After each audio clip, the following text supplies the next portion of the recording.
So today, Victoria is going to be leading us through a seminar on cultivating and honoring the cultural wealth of people of color. She is a first-generation Chicano college graduate from Fresno, California, and she has a double master's degree in ethnic studies and Chicanx studies, as well as a master's degree in Mexican American studies, and she is working on her doctorate in where did it go? Education policy studies and practice. So I'm going to hand it over to Victoria. Yes.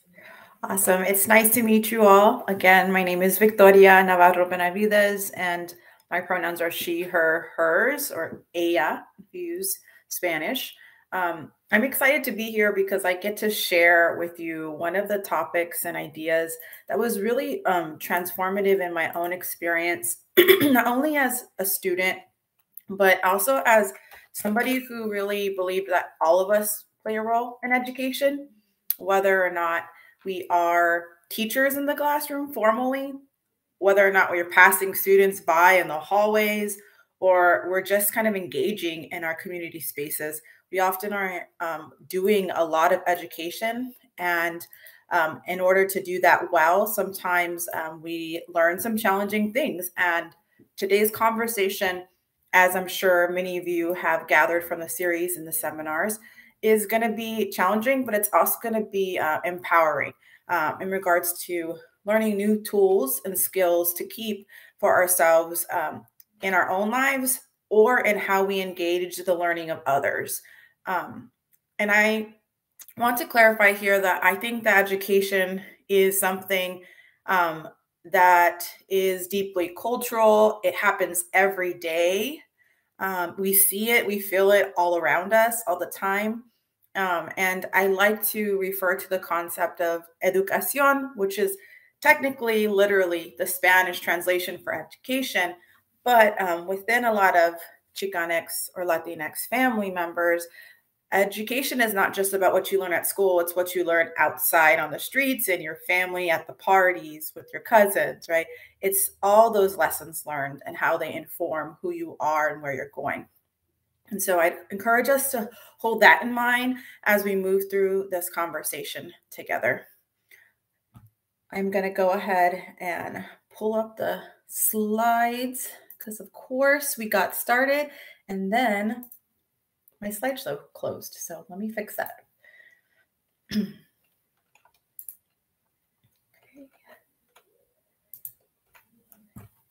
All right.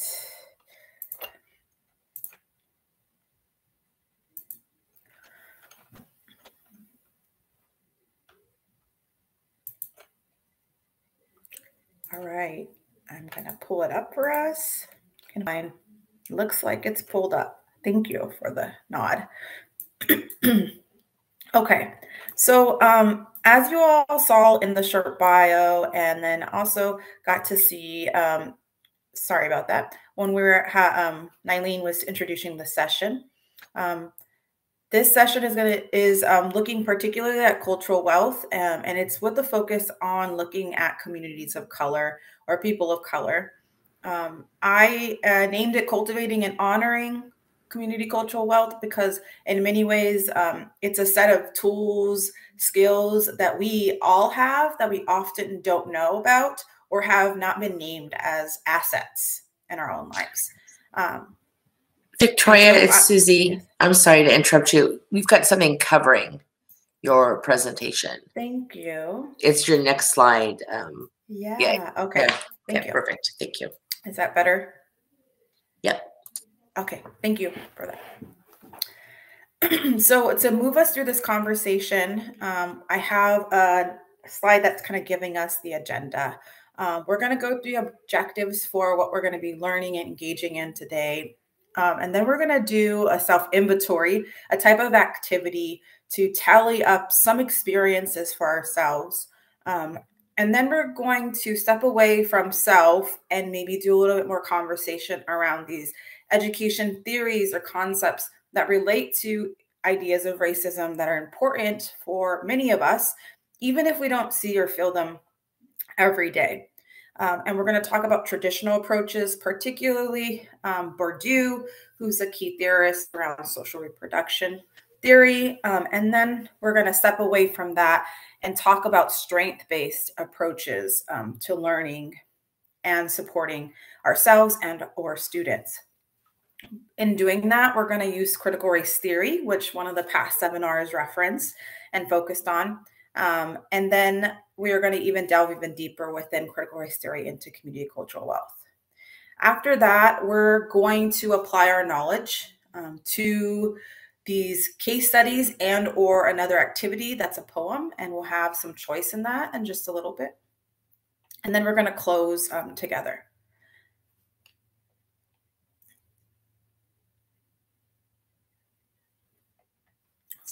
So our objectives for this session are to explore skills and assets communities of color possess and use daily, right? To look at the different tools that Black communities, Asian American communities, Indigenous communities, Latinx communities have. They gather from their homes, from their cultural spaces, and that they use all the time. We're going to define concepts, particularly cultural capital and community cultural wealth. And then we're going to work on reframing what we think are valuable skills and tools. What does that mean? That means we're going to challenge ourselves to kind of reimagine what it means to honor a lot of the cultural practices that communities of color have engaged in that aren't necessarily attributed or discussed in a positive way, right? And kind of reframe what they could actually mean, what they could actually teach us as lifelong learners. So let's do a self-inventory. I want folks to take something out or engage with some device that'll help them keep track or tally up some statements for themselves. We're going to take a couple minutes and I'm going to be reading some statements. If they are true for you, I want you to mark it, right? Ultimately, you're keeping tally of the statements that are true for you. I'll be sure to pause as I go through these statements. And then once I'm done with the statements, I will guide us through some reflective questions to consider as a discussion. And there will be an opportunity to share in the chat if you'd like at the end of the activity. I share that now in case any of you are like, no, thank you. I don't want to share anything. That's completely up to you. I just want to make sure that it's on your radar that there will be an opportunity to share if that's something that you build to. Great. So we're going to go through a series of what is true for you. So, mark if you grew up speaking more than one language, such as Black English, Sign Language, Spanish, etc.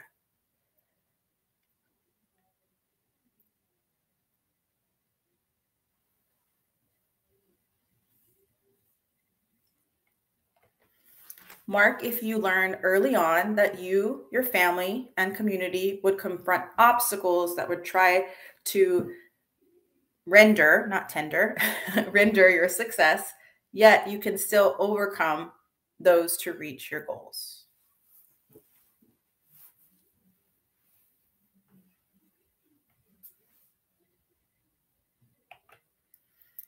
Education was going to be your ticket out of poverty or your way to move up or out.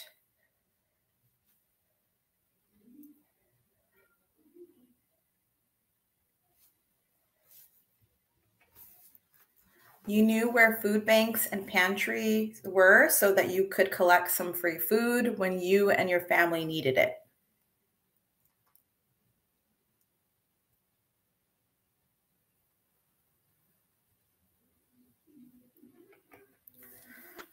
You grew up with people who had an accent when they spoke U.S. English.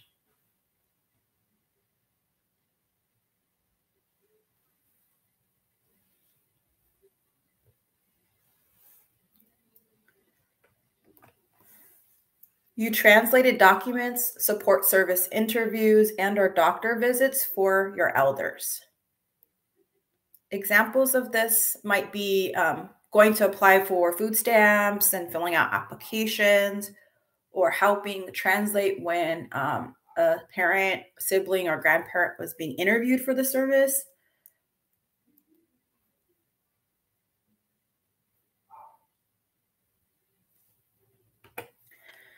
Go ahead and mark if you grew up with a strong sense of ethnic and racial pride.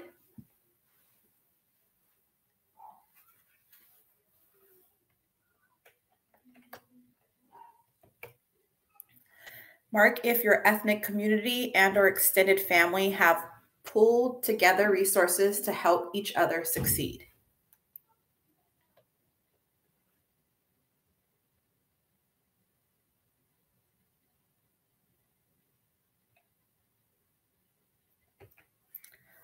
You grew up negotiating more than one culture.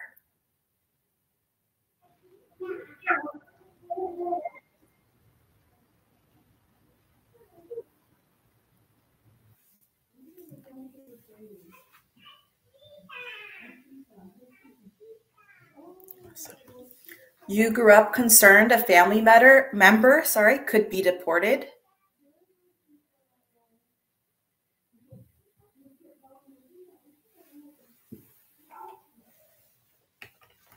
You grew up learning home remedies due to family or cultural knowledge, and or as a result of not having a family doctor.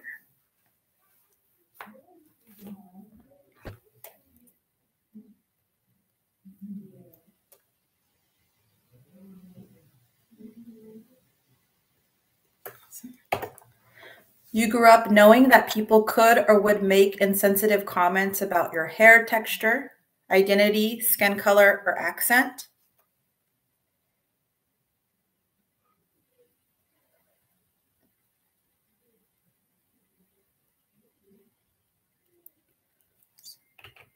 Only a couple more. You grew up with a clear sense of what family or community means to you.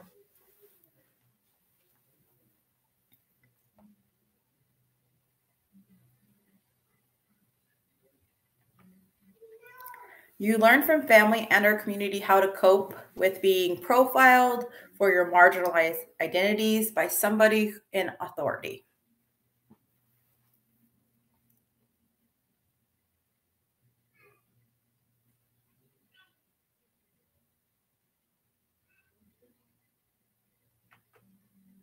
You grew up with a clear sense of what family or community mean to you.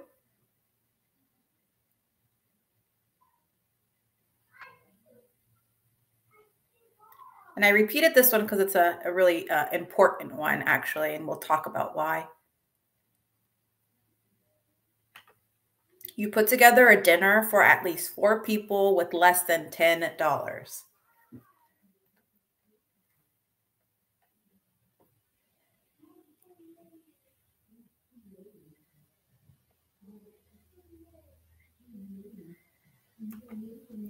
You know how to apply for public assistance programs or services.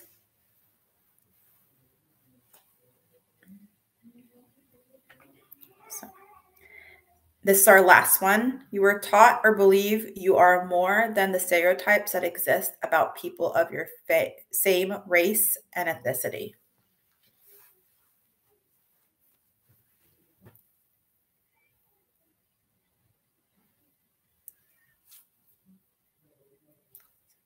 Thank you. I apologize for some of the errors. It seems like when I downloaded it, I didn't catch some things. I will make sure it's updated for your all's website. As promised, I wanted to do a short reflection on the self-inventory we just did. So take a moment to take note of all your tallies. How many tallies did you put down?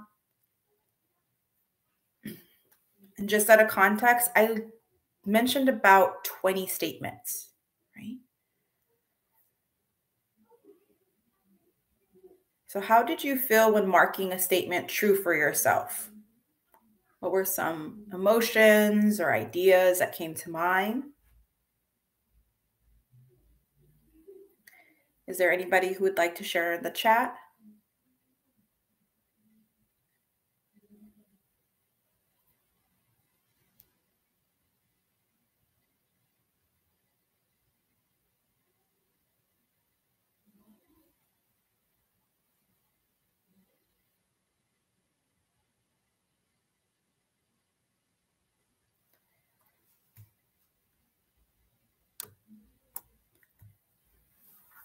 I'm going to give it a couple more seconds to make sure that folks have some time.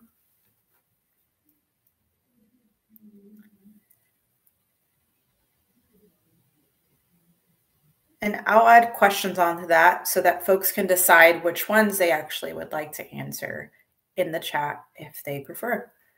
So were these, how did you feel when making a statement that was true for yourself, or marking that statement, excuse me? Were these truths strengths in your eyes? Were these truths things to be ashamed of or embarrassed? And what do these statements say about how you were raised and who you are?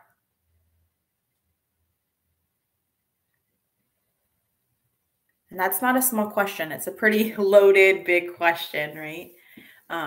So I don't take this lightly, but I'll leave those there and see, give you all a couple minutes to see if there's any responses.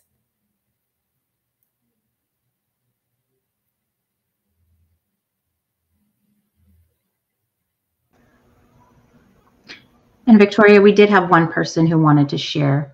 Awesome. And what they say is, some of these things I learned after the age of 21 and away from family. Okay. Yeah.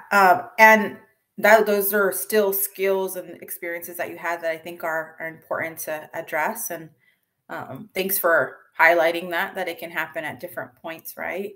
And I wonder if it happened for this person with folks who they would consider family, like chosen people, right? People that they care about enough to really choose to be in their kind of inner circle. Any other thoughts out there? Are these things that people were like, yeah, this is a great tool, a great skill I have? Or were they more things that you're like, yeah, I don't really talk about this that much. It's a little embarrassing or something I don't want to focus on.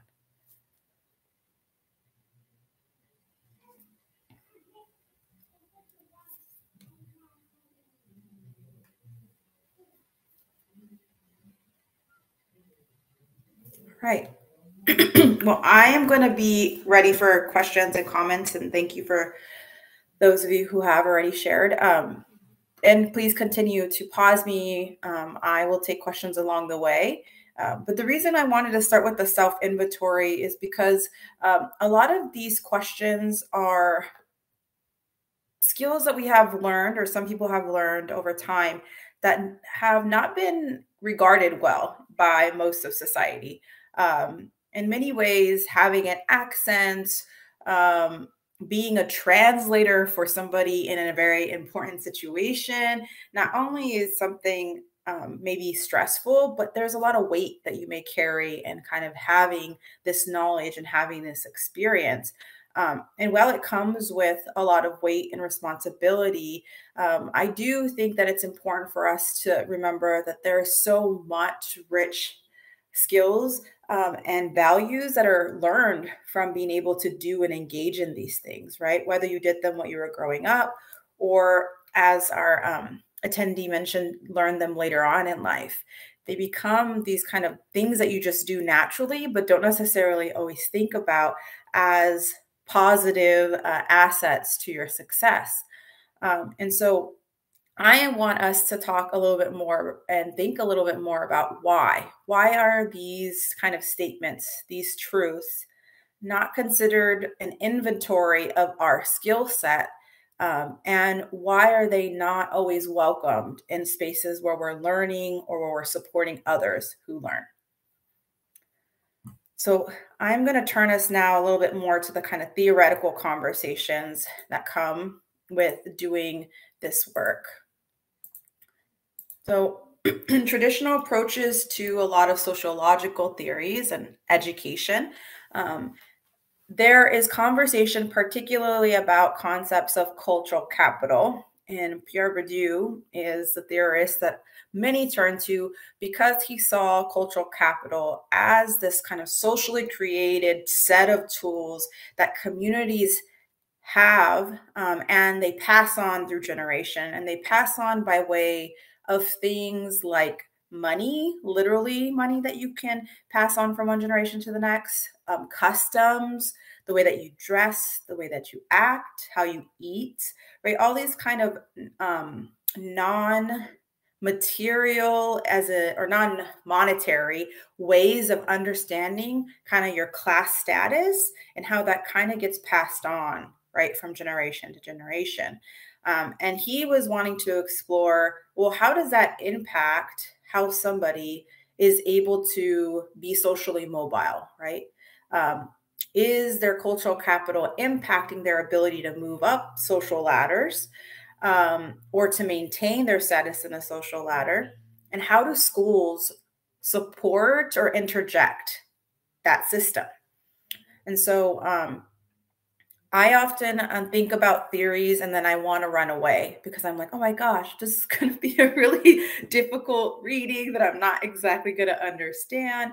And so my job as an instructor every day is to take those things that kind of live in the clouds and try to figure out a way to break them down so that we can get something out of it that applies to us. So bear with me as I try to do that today. So instead of kind of paraphrasing Bourdieu's work, I turn to some of his words and other scholars who write about him specifically. So according to Bourdieu, cultural reproduction is a social process through which culture is reproduced across generations, right? Especially through socializing influences of major institutions.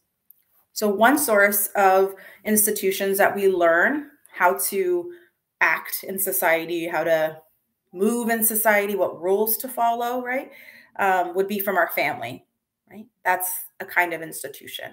We get certain ideas about how girls act, how boys act, right, all the time from family, whether that's given family, like you were born into them, or chosen family. School is another place that we are told the rules of society in many ways, right? When you want to speak in K through 12, you raise your hand, right? And as a student, you're not really given the power to decide when other people speak, but as a teacher, you have that power, right? And so there's all these kind of things that are embedded into how we learn that teach us kind of rules about society. Well, Bourdieu was deeply interested in understanding how schools actually perpetuate really problematic systems. They keep higher income, upper class communities in places where their regards, their values continue to be more important than other communities, right? And so when he was trying to unpack cultural capital, he argued that it formed the foundation for our social life, right? It often dictated where somebody would fall in a social ladder or a social pyramid. So the concept itself of cultural capital refers to the collection of these kind of symbolic elements such as skills, taste, posture, clothing, mannerisms, material belongings, credentials, like degrees or certificates, etc., that one acquires through being of a particular social class, right? And when he's talking social class, he's also referring to economic social, so socioeconomic class.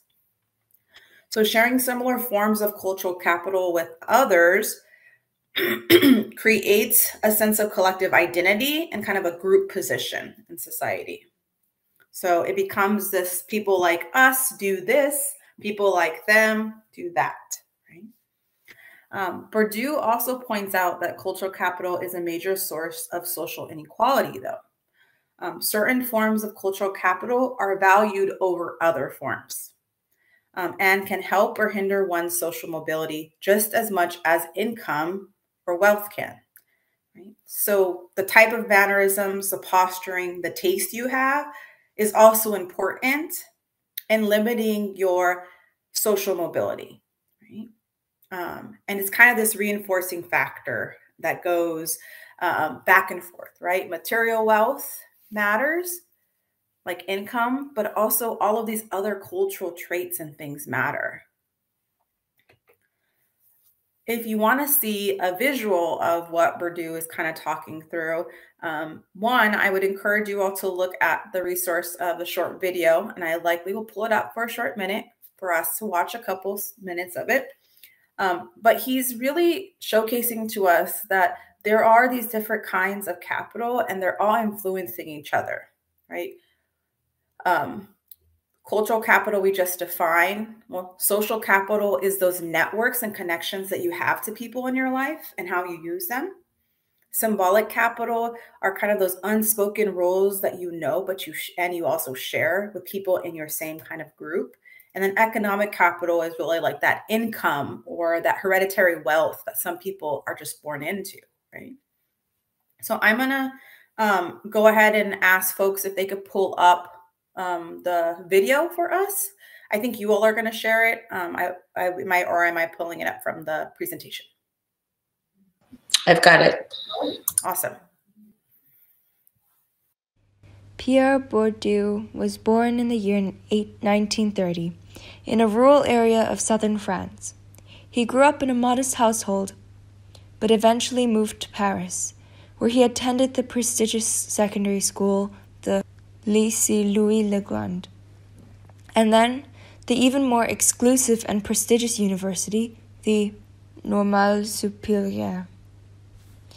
His life changed when he witnessed the Algerian War, which lasted from 1955 to 1958.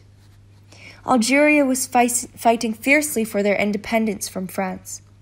Atrocities were committed on both sides. Hundreds of thousands of people died. During this time, Bourdieu provided a unique view into the conflict by undertaking an ethnographic study of the Kabyle people. Once published, his ethnography was a huge success, and it became the start of his career in sociology and anthropology. In IB, social and cultural anthropology, one of the main theories from Bourdieu that you will need to know is about his theory of capital. So, what is capital? Capital is the currency that buys you a higher position in society. It is the foundation of social life, and it is what decides your role in the social world. Capital is the result of labor, and over time, the amount of capital you can accumulate increases. However, not all labor, for example, forms of capital, are equal. The more time you spend accumulating a form of capital, the more valuable the capital is. So, there are two main types of capital: social and cultural capital. Cultural capital can be described as what you have and what you know. Bourdieu divided cultural capital further into three subtypes: embodied, objectified, and institutionalized cultural capital.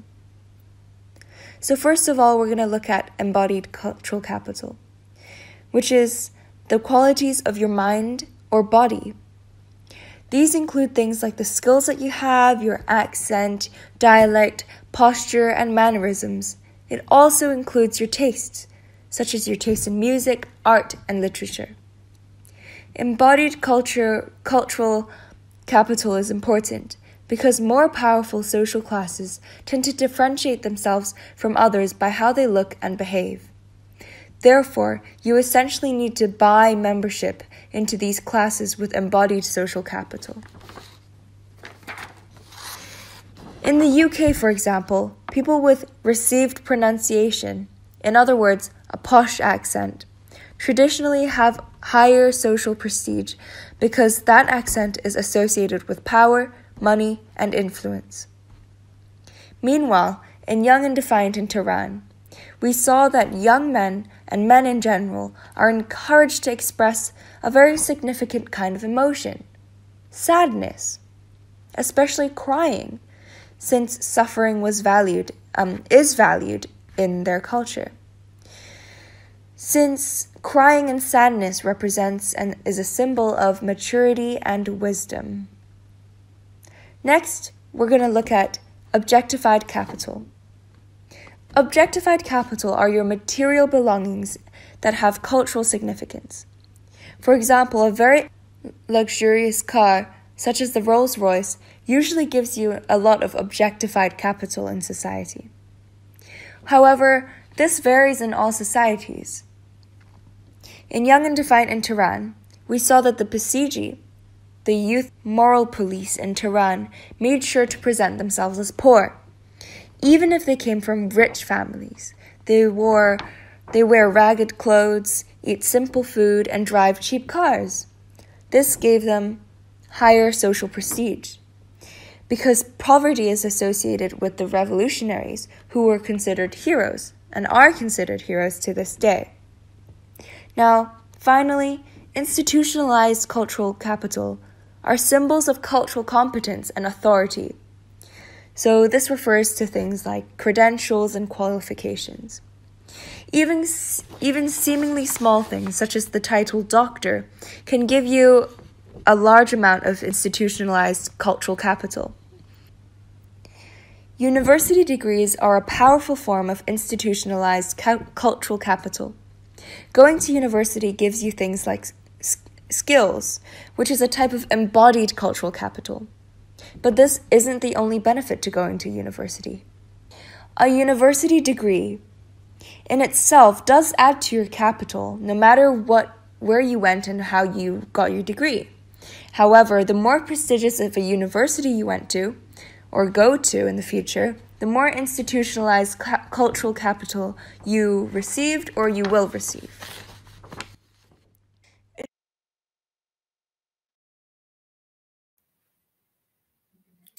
Awesome. So that was a pretty long conversation, but also hopefully helpful in understanding some of the terms and ideas that I'm bringing up here. Why am I talking about cultural capital? Well, in the suggested read for today that Terioso wrote, I wanted to first focus on the main theory, which is Bourdieu's concept of cultural capital, particularly because what he was naming is that schools and education often function in a way that perpetuates inequality.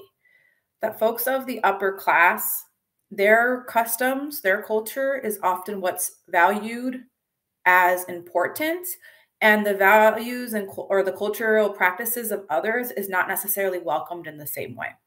And so what happens in a lot of education worlds and conversations is that we will then think of students of color who come from minoritized backgrounds as lacking skills or lacking tools to be successful.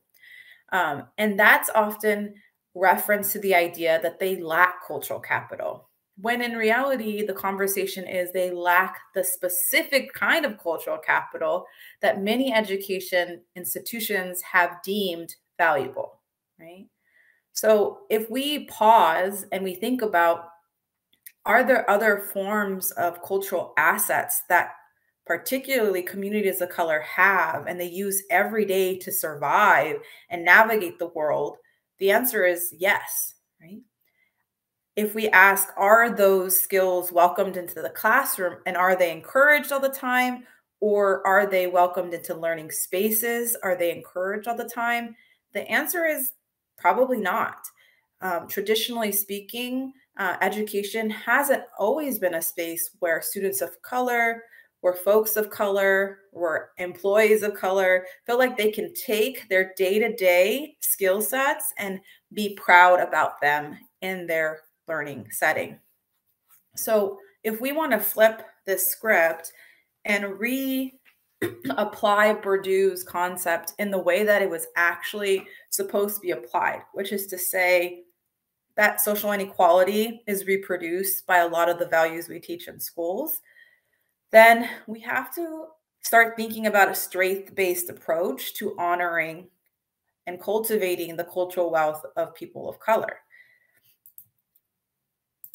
So a strength-based approach would be one that's offered particularly with a CRT lens. And so as you all hopefully have engaged with the last seminar, and if not, I encourage you to engage that video. Critical race theory is a complicated but important topic. I recognize that it's super controversial across the country right now. And it's controversial for some of the reasons that actually don't apply to exactly what it means and what it's trying to accomplish. So to help us stay on the same page, I'm going to give us kind of a big picture idea of what CRT is, talk through the tenets, and then we're going to hop more specifically into community cultural wealth, because that is the asset-based or strength-based approach to cultural capital that we are focused on. So CRT in a nutshell would be considered an analytical lens or approach to race in academic fields like law, education, and more, that are aiming to unveil the saliency or the importance of race in policies, structures, and everyday decisions, right?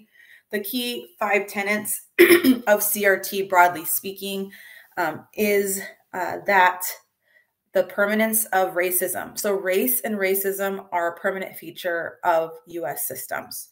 Yes, they are historically significant and they still exist today.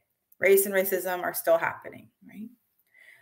Whiteness as property, which is a concept that refers to the ways in which white supremacy or the ways in which values that are associated with upper class white folks have become the set of values that we often compare ourselves to or aim to attain, aim to own or embody. And that is still very much influential into how policies and procedures are created. Entrance convergence. This is one of my favorite to talk about because it's really getting at the fact that new policies or new ways of doing things are not going to be successful unless folks who identify as white believe that they will benefit. So I'll give you an example. Affirmative actions, one of their primary beneficiaries of affirmative action, when you look at access to education, an affirmative action was trying to take race and gender into consideration in college admissions. And while it's outlawed now, when it was in place, one of the key populations that benefited from affirmative action were white women. Even if its intention was to advance white women's access and communities of color, and those two intentions had to go hand in hand for it to get enough support for it to be legal. Okay. So that's an example of entrance convergence. A critique of liberalism. So it would be really nice to move through society believing that race doesn't matter or saying that we're colorblind. But that's a very kind of a liberalist perspective that is not trying to address the fact that even if your race is something that you get to benefit from, that doesn't mean that others are experiencing the same lived experience, and or it doesn't mean that racism has just gone away. And then counter storytelling, meaning that at the core of what we need to do as educators, as community members, is listen to the narratives of communities of color, because there are sources of knowledge deeply rooted in those stories that can help our communities. So what are the tenets of CRT and law? I'm not going to focus here because I believe a colleague spoke particularly about CRT and law, but I wanted just to show them for a second and then let you all know that you'll have access to them online. I want to jump into the tenets that are specific to education. So my training is in education, particularly students who are first-generation college students and students of color who attend colleges and universities. And doing critical race theory work in education means for me that I see race and racism as central to schooling and to society, right? That I aim to challenge dominant ideologies. So the idea that we're totally past race, we're a post-race society, or just because race exists, I don't see it, so that's going to make it go away, right? No, that to challenge that dominant ideology that's currently kind of spreading and lively right now, that I have a commitment to social justice, and also that I believe that the experiences, the knowledge gained from the experiences of communities of color is central, right? That it's actually important to listen to. The last tenet of CRT in education is the utilization of interdisciplinary approaches. This is a fancy way of saying that there's so many different ways to engage learning, and that you could pull from a class you took in sociology, you can pull from psychology, history, and you could really draw from these spaces to gain the largest or the most dense perspective on issues of race when you need to. So these are some of the tenets that are important to think about when you're talking about education. Why does this matter? What's the goal of CRT, and why am I talking about it so much? Well, it's a framework that can be used to theorize, to examine and challenge the ways race and racism implicitly and explicitly impact social structures, practices, and discourse. What does that mean, explicitly and implicitly? Well, sometimes we're not even aware that racial factors played a key consideration into how a policy was constructed, right? Sometimes we are not aware that the impact of a policy is racial inequality, right? That the disparities are deeply separated based on race, right? And sometimes we don't go back to those policies and say, uh-oh, the impact of this one decision has now resulted in this community disproportionately carrying the weight of what this means negatively, right? So that's what I mean here.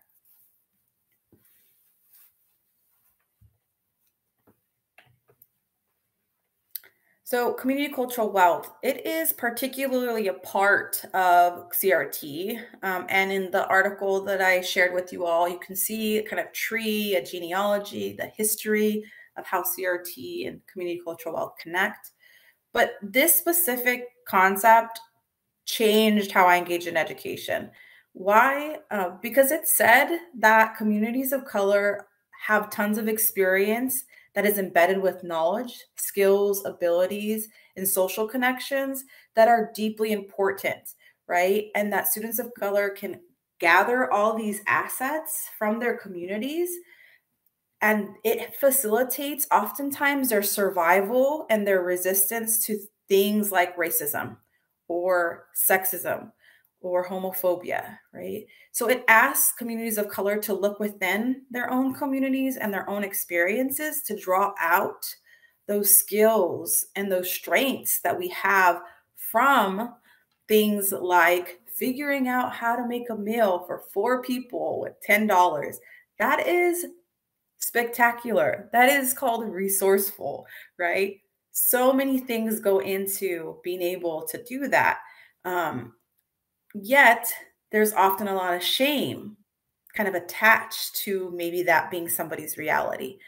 And so what community cultural wealth is asking for us to do is kind of reframe how we engage in thinking about some of the skills that we have attained from our communities, particularly from communities of color.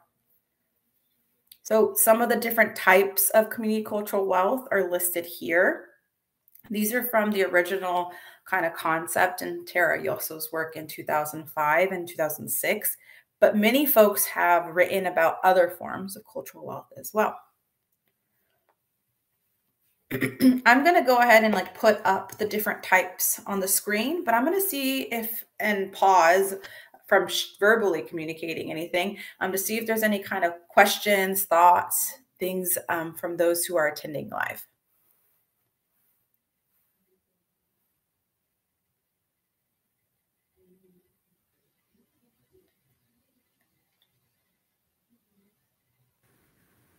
There are no questions in the chat at this time. Okay, awesome. Thank you for that. So I will keep us going on learning a little bit more about community cultural wealth. Aspirational capital. It's the ability to maintain hope despite confronting real and or perceived barriers. So I think about this all the time in my own college experience. I never had any idea about how I would pay to go to college. And no matter what, I still very much felt compelled to believe that I would get there, right? And that I would figure it out. And so that would be kind of an example of aspirational capital, right? Not only was it about money, but it was also that I never saw anybody from my neighborhood who went to college. I didn't see anybody who was Mexican American that I knew in my family who had gone to college.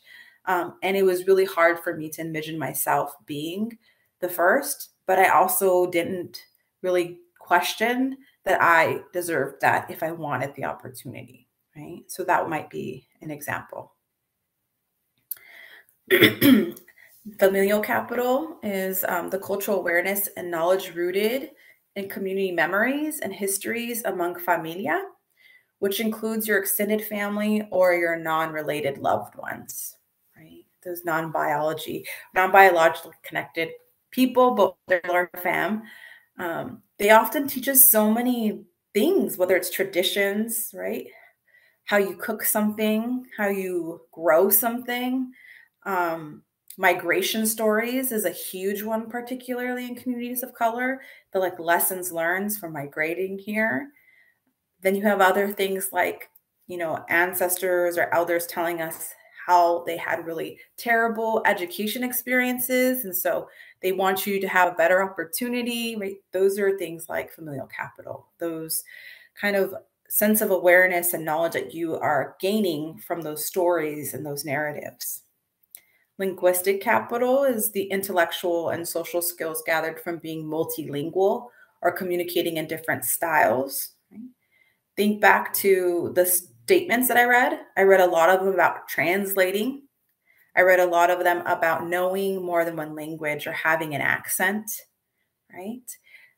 While those are things that many times we are made to feel like socially embarrassed about, I mean, how wonderful is it that you know multiple languages or that you can communicate in different ways, right? That is a strength. That is an asset. And it's not just a strength and an asset if your first language was English and then you were put into a program and encouraged to learn something else, right? It's always a strength, especially for our folks who English is their second language, right? They've navigated an almost completely English only education experience, and they still not only are learning English, but know a different language. That is pretty powerful. Social capital, which are those networks of resources such as community and people, right? Oftentimes we think of particular networks as being more valuable than others, and that's true, right? If you want to get into an exclusive place, you got to know the right people. Well, also, if you want to know how to make really great, authentic recipes, you got to know the right people, right? There's people in your community that you turn to gain ideas, to gain resources, and that's your network, right? You use it when you need it. You offer something to it when others need it. That's the form of social capital. One example that somebody told me about is having sponsors for something like a quinceañera or a sweet 16, right? And how a lot of families will come together and say, all right, who is in our community and how can they help us make this happen? And kind of tapping into those networks as a resource. Navigational, the ability to maneuver through institutions for the purpose of surviving them right now, and then also using your lessons learned to inform how you keep moving through them. This is tied to some of the statements I mentioned about applying for public assistance programs, right? Those are complicated, convoluted systems, and you figured it out. And I guarantee you that you figured out something, probably by making a mistake and then having to use what you learned to re-navigate another time or with a different person, with a different system. But that lesson you took with you and you used it to inform how you do paperwork again, how you answer questions in interviews, how you communicate your ideas to that person you're being interviewed by, right? Those are examples of navigational capital. The last one is resistant capital, and this one's much more tied to maybe not just extroverted, but more assertive approaches to addressing issues like of racism. And that would be resistant capital. So it's kind of the skill and knowledge gained from engaging in actual behaviors that say, no, I will not tolerate injustice anymore. Right? An example that comes to my mind is when the DREAM Act was being considered in the United States, which was a bill to figure out authorization pathways for folks who were considered undocumented. There were tons of undocumented youth who showed up in their graduation regalia outside of the Capitol and chained themselves together outside in solidarity to bring awareness to the fact that they were not really going to be able to continue their education because of their immigration status, right? And what does it mean to see all these students whose dream was to go to college be something they couldn't attain because of their status? That would be an example of something like resisting capital. But it doesn't have to be that big, right? It could also be those moments where you disrupt harmful comments or behaviors that are really negating somebody's cultural wealth or well-being. So I'm going to provide you with an example of community cultural wealth because I often feel like sometimes the ways that we engage culture, we forget just how rich it is and how much it offers us. So I'm going to ask folks if you could pull up the Yosimar Reyes poem, and we'll take a minute to listen to that, and then I will close with a comment after that. My grandmother has never used the word undocumented to describe her existence. In fact, growing up, she never taught me about limitations. Most of the folks on my block shared a similar experience, so there was no dialogue around our status in this country. We don't know where to get fake micas or any other documents needed to work in this country. I never felt alone or depressed. In high school, most of my peers were and continued to be undocumented, so conversations around our status were not important because there was a common understanding that this was a simple reality and not our identity. We were more than the lack of a social security number. I am beginning a conversation with myself about defining my being by laws that can never summarize my existence. I'm thinking about integration and its ongoing trend to be called American. I'm thinking about words like dreamer and illegal, language that is stagnant, that in no way, shape, or form speaks truth about the complexities of being and the connections that we have as humans beyond borders and political systems. It is like defining your being by building fences, telling folks this is me, read the sign. I know the importance of visibility and empowering folks to no longer feel ashamed or embarrassed about their status, but as a person who was taught de que el pájaro donde quiera es verde, I'm beginning to question these myths I have learned about my homeland. I'm beginning to address this fear that I have about one day potentially returning to that place that gave birth to me. Why is it that every time I think about my home, my heart stops at the idea of living in poverty, when in reality, I have been living below the poverty line my whole life? There's a social construction in my head that America is better, that America will grant me freedom, that America will grant me proper education, that America is a place of justice, when the reality is that I have never seen the fruit of any of these promises. We're still at the same place since we arrived, under attack, caged, profiled, and subjugated to unjust loss. I am thinking about how damaging it is to label my spirit, my essence, undocumented, taking something so minimal from the physical world and have it manifest in my body. Right now, there is a confusion all around me. There is a national campaign to pass the DREAM Act. Obama passed his Deferred Action Plan. Folks are constantly inviting me to speak about my experience. I cannot help but feel bamboozled. There's a trend of folks writing about us, documenting us, wanting to hear us, wanting us to come out of the shadows, wanting us to feel empowered, but for some reason I cannot seem to get past the fact that we're still not addressing our emotional well-being. Not as undocumented people, but as migrants, displaced people, folks whose hearts have been broken by America's lies. Abuelita's heart is broken. Ella no tiene la lengua para explicarle al presidente de sus milpas de café. She is not a dreamer. There is no deferred action for her, no immigration reform for her. She will never be American. One day she will pack her bags, purchase a plane ticket, and return home. She will look at the streets, try to remember how things used to be, but time has not passed since she left. Her comadres have passed. Su casita fell. She will look at the dirt, try to remember where she gave birth to her firstborn. Look at the face of a son she has not seen in decades. She will be weak, spending her days remembering. Abuelita will slowly dig her grave, crawl back into the land that brought her to this journey, return to the center, and migrate to the spirit world. There, she will no longer need papers, no longer be poor, no longer ache, no longer be brokenhearted. There, she will whisper to me and remind me that all this is a dream, that one day we will wake up to a place more beautiful than this.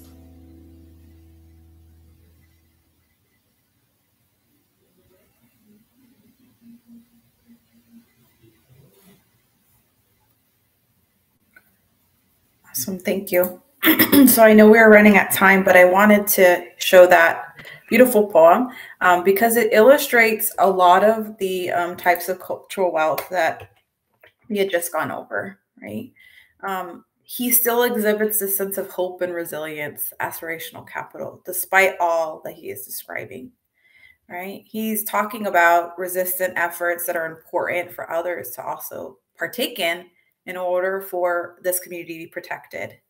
He's using his art, particularly his poetry, and then you see an artist using drawing, right? And that is linguistic capital. They're telling a narrative and communicating something in a way that's culturally important to them. They're telling family stories, familial capital, right? All of these things are embedded here. And all of these tools and skills are things that we have and that we often engage in. We don't always see as assets. And I bring this to you as an offering or an ofrenda because I think it can help us reframe how we engage in seeing ourselves as skill builders, as folks who have assets, as folks who have culturally important things to offer, whatever space we're learning and engaging in. And I also offer it to kind of reframe our lens so that when we engage with others, that we are willing and open to see that their tools are important, right? And that their tools also teach and engage them in something and can teach and engage us in something. I am going to make sure that for your website that you have the case study available to you and a poem template. It is a PDF form and it is accessible and has a fillable components for it. I encourage you to follow the instructions and engage with them if you have time. If you ever want to engage and contact me, I have my email on the final slide. I hope that you can learn from cultural wealth and really use it as a way to really welcome in all the cultural assets that communities of color have and offer. And for those of you who identify as communities of color, to see yourself as carriers of all these strengths, right? And then for folks who do not identify as communities of color, for you to also be mindful of listening to how these skills and cultural experiences can really inform and create new possibilities. Thank you so much for your time. And I hope that I get to hear from some of you via email or in other ways. It's an honor to learn with you. And I hope you have a great weekend.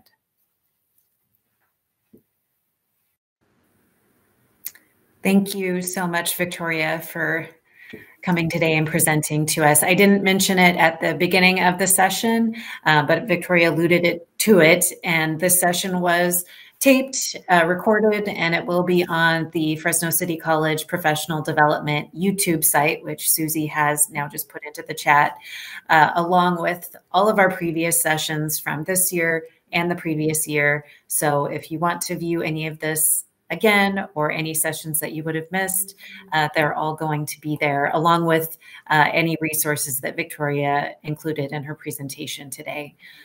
And again, she invited you to contact her if you have questions. We're usually a little quiet in the chat on Friday afternoons, and that's totally okay. But if you want more information about anything that she discussed, feel free to reach out to her. And thank you again, Victoria. We will be seeing you again, right? Later in the semester with Matt again. So we look forward to that. Take care.